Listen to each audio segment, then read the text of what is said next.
besoin de toi, maître. Heureuse est la mère qui t'a porté et allaitée. Heureux plutôt ceux qui écoutent la parole de Dieu et qui l'observent.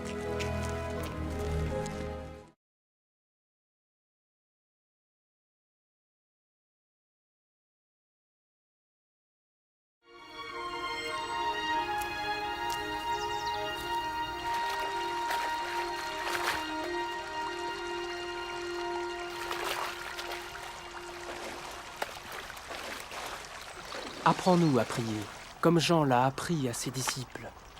Quand vous priez, dites « Notre Père qui es aux cieux, que ton nom soit sanctifié, que ton règne vienne, que ta volonté soit faite sur la terre comme au ciel. Donne-nous chaque jour notre pain quotidien. Pardonne-nous nos offenses, comme nous pardonnons aussi à ceux qui nous ont offensés. Protège-nous contre la tentation et délivre-nous du mal. »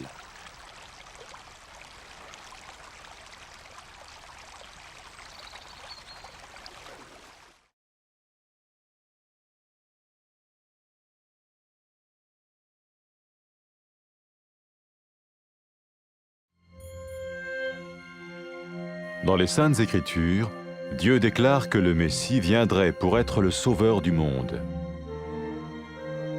La vie de Jésus prouve qu'il est bien celui dont les prophètes avaient parlé. Ésaïe a prophétisé que la Vierge deviendrait enceinte et qu'elle enfanterait un fils.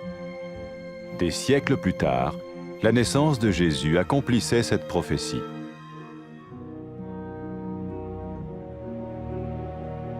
Les Saintes Écritures déclaraient que le saint à naître serait appelé le Fils de Dieu. Cela signifiait que Jésus serait le Fils de Dieu au sens spirituel et non au sens physique. Nous le voyons par sa manière de vivre. Il a guéri des malades, il a pardonné leurs péchés, les a ramenés à Dieu et leur a promis une place dans le royaume éternel de Dieu. Il s'est offert lui-même en sacrifice pour le péché à leur place. Puis il est revenu à la vie, victorieux sur la mort selon le plan de Dieu. Jésus a dit « Personne ne me prend la vie, mais je la donne de ma propre volonté. » La vie de Jésus n'a pas seulement accompli les écrits des prophètes, mais elle a aussi confirmé la vérité de la sainte parole de Dieu. Les prophètes avaient écrit « Ta parole, ô mon Dieu, est parfaite, elle dure à toujours. » Jésus lui-même a dit « Le ciel et la terre disparaîtront, tandis que mes paroles ne disparaîtront jamais. » Jésus est venu pour nous donner la vie dans toute sa plénitude. Et quand l'homme a désobéi à Dieu dans le jardin d'Éden, il a choisi sa propre voie et ses actions l'ont séparé du Créateur.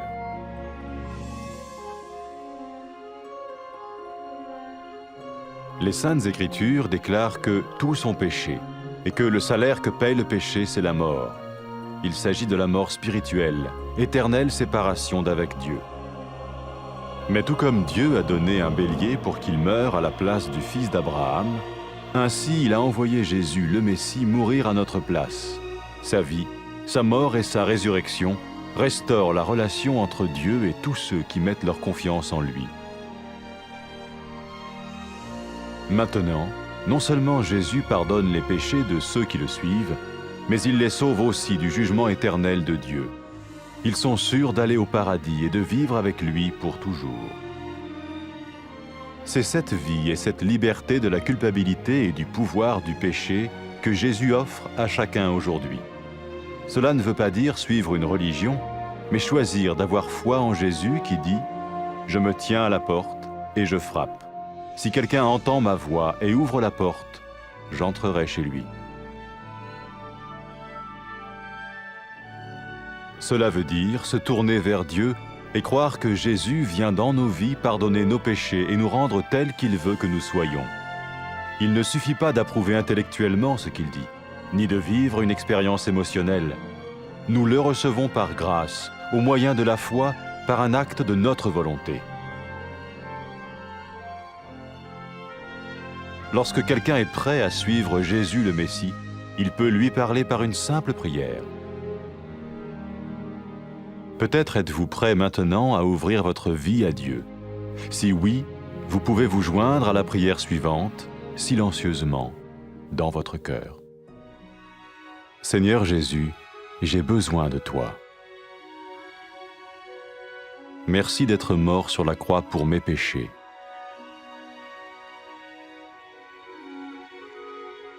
Je confesse mes péchés et je m'en repens.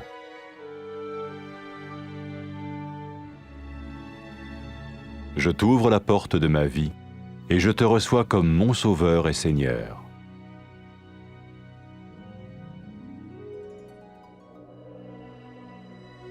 Merci de me pardonner mes péchés et de me donner la vie éternelle.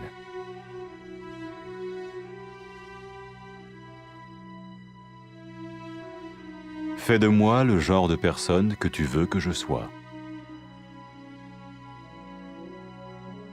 Maintenant que je deviens l'un de ceux qui te suivent. Amen.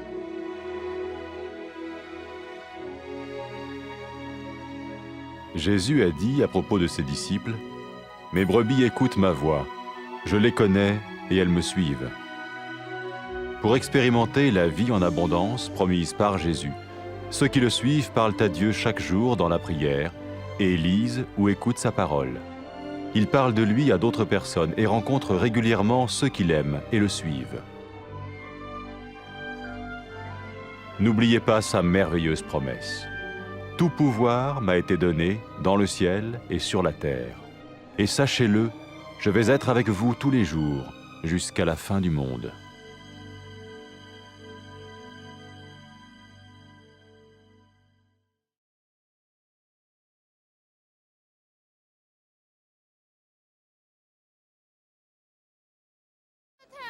मुबारक है वो माँ जिसने आपको जन्म दिया और परवरिश की।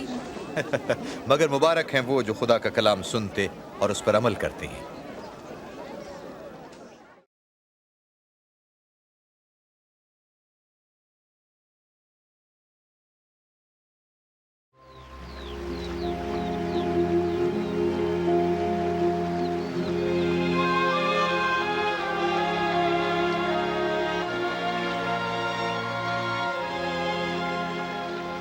हमें दुआ करना सिखाइए जैसे यूहन्ना ने अपने शागिर्दों को सिखाई। जब दुआ करो कहो, ऐ हमारे बाप जो आसमान पर है, तेरा नाम पाक माना जाए, तेरी बादशाही आए, तेरी मर्जी जैसी आसमान पर है ज़मीन पर भी हो। हमारे रोज़ की रोटी हमें आज दे, हमारे गुनाह माफ़ कर जिस तरह हम अपने कसूरवारों को भी माफ़ करते हैं। हमें भी आजमाइश में न पड़ने दे बल्कि बुराई से बचा।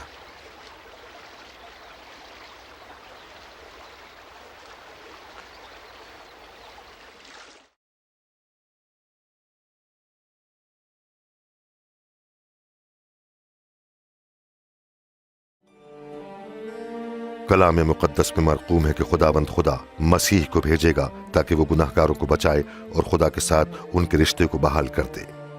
यसू मसीह की ज़िंदगी वाज़े तौर पर इस बात की तस्दीक करती है कि आने वाला निजात दहिंदा वही है जिसका खुदा ने वादा फरमाया था। यशायाह नबी की मार्फत लिखा है कि एक कंवारी हामला होगी और बेटे को जन्म देगी, और ऐसा ही हुआ। मुक़द्दसा मरियम जो कंवारी थीं, क़ादिर मुतलक की कुदरत से हामला हुई और उनसे यसू अल मसीह पैदा हुए। जैसे कि कलाम मुक़द्दस में लिखा है कि यसू अल मसीह की पैदाइश खुदा की तरफ से इस बात की अलामत थी कि यही बच्चा मसीह है जिसे खुदावंद खुदा ने अपना बेटा कहकर पुकारा है। जब लोगों ने यसू को देखा तो उन्होंने खुदा की कुदरत और क़ुव्वत को देखा। आपने लोगों को शिफा बख्शी और उनके गुनाह माफ किए। आपने उनसे अपनी अबदी बादशाहत में जगह देने का वादा फरमाया। यसू ने तमाम बनी नौ इंसान की खताओं के वास्ते अपनी जान फिदिये में दी। यसू मसीह मरने के बाद फिर जिंदा हुए, जो इस बात की दलील है कि उसकी कुदरत मौत के इख्तियार से कहीं बढ़कर है। यसू अल मसीह ने फरमाया कि मुझे अपनी जान देने और उसे फिर लेने का भी इख्तियार है। यसू मसीह की जिंदगी बिल्कुल वैसी ही थी जैसी नबियों की मार्फत पेशनगोइयां की गई थीं। यसू मसीह की जिंदगी इस बात का सबूत थी कि नबियों की मार्फत खुदा का कलाम सच्चा और ला तब्दील है। जैसा कि नबियों की मार्फत फरमाया गया था कि कलाम खुदा हर ऐब से पाक और अबदी है। यसू मसीह ने खुद फरमाया कि आसमान और जमीन टल जाएंगे लेकिन मेरा कलाम अबद तक कायम रहेगा। इब्तिदा में खुदा ने आदम और हव्वा को पैदा किया ताकि वो खुदा की रफाकत में खुश रहें, लेकिन उन्होंने खुदा पर भरोसा ना किया और उसकी हुक्मदूली की, उनकी इस नाफरमानी ने उन्हें खुदा से जुदा कर दिया। कलाम मुकद्दस में ये लिखा है कि सब इंसानों ने गुनाह किया और गुनाह का नतीजा मौत है। गुनाहगार लोग खुदा की हुजूरी में ठहर नहीं सकते। मगर जिस तरह खुदा ने एक मेंढा मुहैया किया कि वह अब्राहम के बेटे की जगह कुर्बान हो, उसी तरह यसूल मसीह को दुनिया में भेजा कि वो बनी आदम की खातिर कुर्बान हो। यसू मसीह की जिंदगी, मौत और जी उठने की सच्चाई पर ईमान लाने की वजह से बनी आदम का रिश्ता खुदा से बहाल हो गया। पतरस ने फरमाया कि यसू मसीह ही वो शख्सियत हैं जिनके मुतालिक अंबिया ने फरमाया है कि जो कोई यसू पर ईमान लाएगा खुदा उसके गुनाह माफ कर देगा। लिहाजा वो जो यसू पर ईमान लाते हैं जहन्नुम की सजा से बच जाएंगे और अबद तक खुदा की हुजूरी में रहेंगे। जब यसू मसीह मुर्दों में से जी उठे तो उन्होंने अपने शागिर्दों से कहा कि सारी कौमों में मेरे नाम से इस बात की मनादी की जाएगी कि खुदा उन सब के गुनाह माफ फरमाएगा जो अपने गुनाहों से तौबा करते, मेरे जी उठने पर ईमान रखते और खुदा की तरफ रुजू करते हैं। यसू ने यह भी फरमाया कि मैं खुदा का पाक रूह भेजूंगा ताकि वो मेरे लोगों के साथ रहे और उन्हें सच्चाई की राह दिखाए और उस पर चलने की कुव्वत बख्शे। जब एक गुनाहगार औरत ने अपने गुनाहों से तौबा की और यसू की पैरवी करने लगी तो यसू ने उससे कहा, तेरे गुनाह माफ हुए क्योंकि तुम मुझ पर ईमान लाई हो, इसलिए तुमने निजात पाई।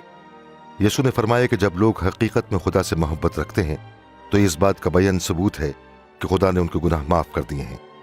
यसू अल मसीह ने लोगों को दावत दी कि मेरे पीछे हो लो। जब सलीब पर लटका हुआ मुजरिम यसू पर ईमान लाया और कहा कि यसू मुझे बचा, तो यसू ने फरमाया कि तू आज ही मेरे साथ फिरदौस में होगा। जिन लोगों ने मसीह की पैरवी करने का फैसला कर लिया है अपने रिश्ते की इब्तिदा इन अल्फाज से कर सकते हैं,